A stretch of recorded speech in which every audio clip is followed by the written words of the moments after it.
Sun's out, trails are riding flat out, and we are inside. But we're talking about bikes, Steve. That's the second best thing, surely. Yeah, absolutely. I'm talking about acoustic bikes this week. Judas.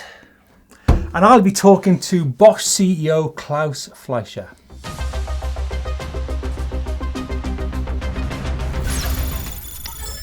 However, I have been out and about over the weekend enjoying my local trails, and what was quite interesting was I saw a great amount of e-bikers. Out of the 20 riders I saw on the local trails, half of them were on e-bikes. Wow, it's definitely a wave of people in the UK. I think we've been slow to adopt it, compared to Europe at least. Yeah. E-bikes are definitely coming. They are, and the age range, which was quite staggering. I saw people from 25 to 72. It was crazy. There's all the focus about racing at the minute. You've got EWS, you've got World Cup downhill coming up. There's all this focus on that, but there are people out there having a great time in the woods. That's what it's all about, Steve. Totally. And what's good as well as the e-bikes are here. I mean, I remember 10 years ago, it was all about the 29-inch wheels. Big kind of fuss, bit of hoo-ha. Oh, did you get called Judas for running 29-inch wheels?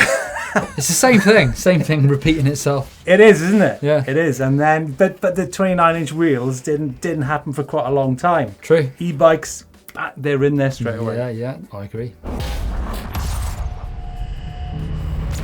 Had some great feedback in over the past week, particularly on the Bosch eMTB challenge that me and the Don did in Garda. Most of it was largely positive. However, this is from Luigi Monaco, who disagrees, and he thinks it was not a race. Well, he's saying he thinks it's a marketing move to let the people believe that it's about the 25 km/h restriction, really. So make people think they're racing, but they're not, because racing is inherently to do with speed. 25 km/h restriction contradicts that in its essence. I don't think the 25 km/h restriction held us back at any point during that day. To be honest, I wouldn't have believed it myself until I did the thing. And likewise, the uphill stages, you're never going to get that fast. The downhill stages, you got there pretty quickly. So over that speed, they're too technical to pedal anyway. Yeah. It definitely depends on the style of trail you're riding. I'm sure we've all tried it. We've all experimented with de-restricted bikes and restricted bikes. Yeah.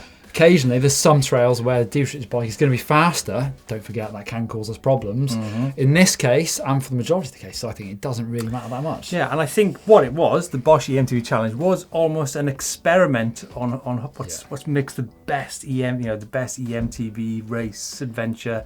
And I think that's it. It is an adventure as much as a race, and you have to cater for riders all abilities. It's not just that super high world level. I definitely think it's early days for e-bike races, challenges, events.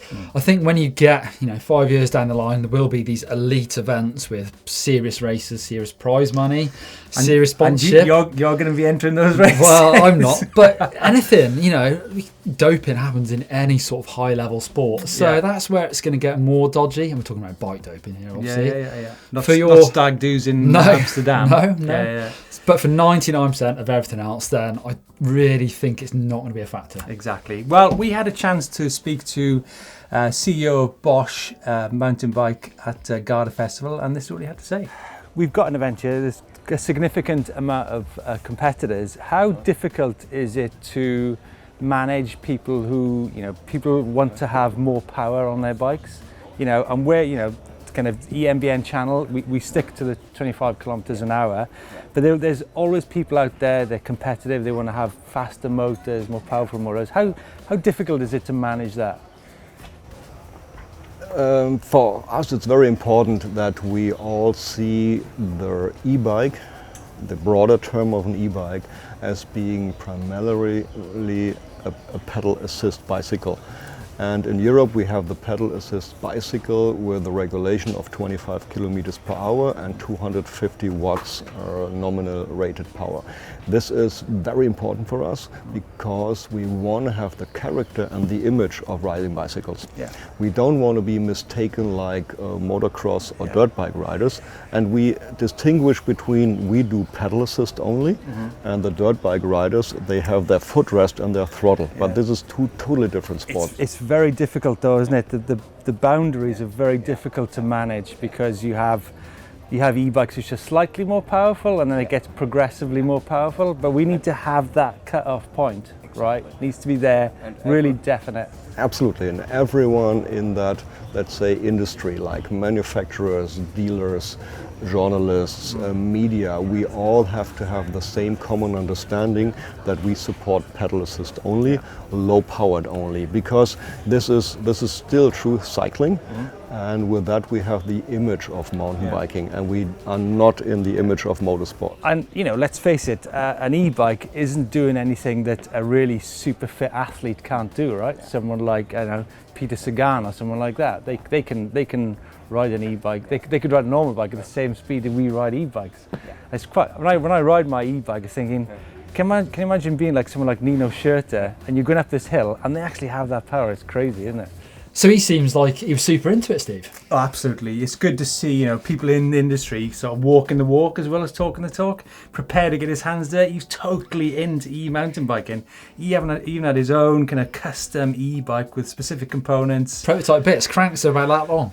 150s. Cool, I like that. Yeah, Nice touch. Custom seat, the lot. Absolutely obsessed with e-biking. And Really like to see it. he did the e-bike challenge as well. Good to see. He did, yeah. I mean, he's a handy rider, you know. So we've done the video on it, but what do you think? What about like the no feet zone on the climbs? That I thought was really cool, actually. Quite interesting. They were tricky. I didn't make it up that one climb. Yeah, You made it. I just about made it, but you know, that's my background trials. But the great thing is there's loads of different bits and pieces you've got to sort out. It's not just about downhill or uphill. And I was just really nervous on those uphill bits. Really, and you can see it in the video. Well, we had a good chin wag with quite a few of the pros who were riding around at the same time. There's all sorts of different techniques. Yeah. Some people carrying spare batteries. What do you think about that? Well, look, if you're 65 kilos, like Jerome Clements or say Rennie Wilderhaber, you know, I'm 90-95, not in kind of fighting fit shape. To look after yourself, Steve. Well, I'm trying to. From that event, I learned that I need to lose some weight. So I'm not sure about carrying spare batteries. For me, I wouldn't want to ride with one, so I'd want to do everything I can to not take one with me. If that means whacking it down a power level and pedal a bit harder, I'd rather do that. And what about having a weight penalty, or if you 65 kilo riders, 70, they all get like a time penalty based on their weight? How about that idea? Don't agree with that, Steve. You don't agree with it? No. So I was at Ciotta a few weeks ago, one of the biggest trade shows in the world, and I was talking to a marketing manager of a big European brand starting with B. There's a good hint for you. And we're talking about bikes where they've got an e-bike version and a non-e-bike version, so same base model. And he called the non-e-bike an acoustic bike. Oof, acoustic. Crikey, that that makes me think. Actually, wasn't it 50 years ago where Bob Dylan decided to play an electric set at the Manchester Free Trade Centre. Didn't go down well with the folkies. It did not go down at all well. He was said to have gone against his folk roots, and this guy stood up in the audience and called him Judas.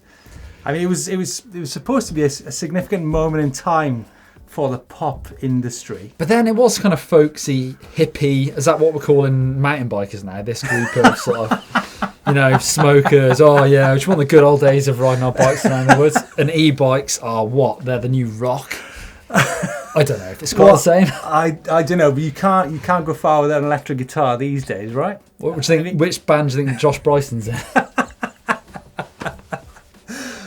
Oh dear. Well, acoustic. It's funny, isn't it? What do you call a non-e-bike? Is it acoustic? Is it analog? Is it conventional? I don't know. Well, I call it a push bike, but not many people call them push bikes now. Are we selling out on our mountain bike routes? Probably. Really? I mean, is this the moment where mountain bike becomes mountain bike because of the e-bikes? Not sure about that. Not sure about that. Climb of the week this week is from Michael Davis. Now he's at Center Parcs with his family, and as you can hear, his wife is not happy with him. No, well, you're not as silly as Daddy. Because for several reasons. A, he's finding other things to do, and he's not wearing a helmet climbing up some steps. What a donut. Although this looks like it should be an e-bike challenge, going up some steps like that. Yeah. So I think the message here is please keep sending your videos in about your climb of the week. But if you do, don't forget to wear a helmet. Stick a lid on it. Meanwhile, back in Where in the World, we're in Israel this week, and this is from Ilan Brand, who's been out on his high bike in the hills in the north of Israel near the Lebanese border. That's great. It's the first e-bike ride I've seen from Israel. How far has he gone, Don? It's done 17k loop, hour and a half. Yeah. Hit 30k's an hour. Yeah. Look at that rocky terrain. You're right. I'd like to see more from Israel. I mean, I remember once doing the Sugar Trail from Jerusalem to the Dead Sea. That would be a classic e-bike route. I've heard good things. Get on it, guys. Let's see your videos from the Sugar Trail next. I'm finally jumping into the bike vault. And first of all, big apologies to Dominique Thompson in Shropshire. I'm really sorry. I had Dominic, not Dominique. And so here's another shot of your Canyon Spectral on ripping. Shropshire, that's my neck of the woods. It is your neck of the woods, mind. Don't know where that is. Don't reckon. So does that mean we have to go with a nice or super nice? Well, super nice. Super nice. Shropshire, yeah. Right. Next up, Dusko Radic in Croatia. Wow, look at that. Cube. So super nice to say. Look at that. That looks amazing. The scenery and the bike, of course. That's what we're talking about, the bikes. But. Yeah, people have been complaining. We've not been talking about the bikes. We're talking about bikes, but look at that background. That makes me want to ride a bike. It does, doesn't it? It's helps. quite similar to Garda, isn't it, that one? Yeah, Rocky. Eddie King.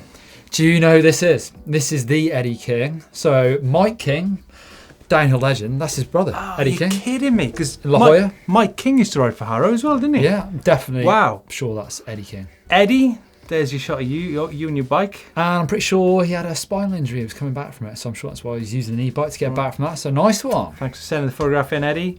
Jonathan Winter in Christchurch. Now I'm sure this is Christchurch, south of England, not Christchurch, New Zealand. But it's a lever, right? You sure? I think so. I like it. It looks epic. Looks like it could be something like the Lion King. Yeah. Go on then. Nice or super nice? Nice. Nice. Oh, easy. Super nice, Mark Smith in Keswick. It's cool. I like it. The walker's not going to like that though. Putting that bike on the cairns, are they? But yeah. Maybe he made the pile of rocks himself. Maybe. Marco Vasanen. I think this is Norway or Finland. That's super nice. Look, I really like the colours. That's lovely. I rode in Stockholm last year and looks similar to that. Right next to a lake, some amazing rocky trails. What were we doing in Stockholm? Went to visit POC. Did you? It was great. Amazing riding. 5-minute ride out of city centre. Going off topic a little bit here, but brilliant. I'm sure it's amazing on an e-bike as well. We do have a lot of people from Norway, Finland, Sweden. So yeah. Mike Johnson, bootleg Canyon Boulder City, Nevada. Sorry, it's right by Vegas, isn't it? Boulder Canyon. What's that Canyon? grass doing there? There's all the mud in his. That's not it's right. a super dry part of the world, isn't it? So it must have been wet. Must have been wet. Super nice. Super nice. Neil Kemp, South Africa. Looks like you guys have been racing. Quite a few of you from the photographs you sent in. Good effort, guys. Keep them coming. Need to hear from more stories from South Africa. Absolutely. Yeah. We're giving that a super nice. Super nice. Racing bikes, always super nice. There we go. Patrick from Stockholm, Sweden. So Martin Soderstrom took us for a loop on the trails around Stockholm. He's got an e-bike. He loves it. Are you still rattling on about Stockholm? Yeah, it's great. Next. Viet Nguyen, Switzerland. Oh, there's another Caneva, right? Is it? Yeah. Wow. Lots of specialised bikes. Lots of specialised this week. It's got some red. Not deliberate, guys. It just has, like I said, it's as it happened. People are tricking their bikes out with sort of coloured bits, red brakes, stem, pedals. What do you reckon? Those Hope brakes on there. Yeah. Super nice. Boom. That's the bike vault. Thanks for watching this week's EMBN show. We've got some cool videos ahead of us in the next few days. On Sunday, we've got why suspension setup is so important. And following that on Monday, there's a masterclass in trailside gear maintenance. Nice. And if you want to see a couple more videos now, click over here for the Bosch e-bike challenge in Lake Garda that we did. And also for some new tech from Garda, click over there. Thumbs up, hit that subscribe button.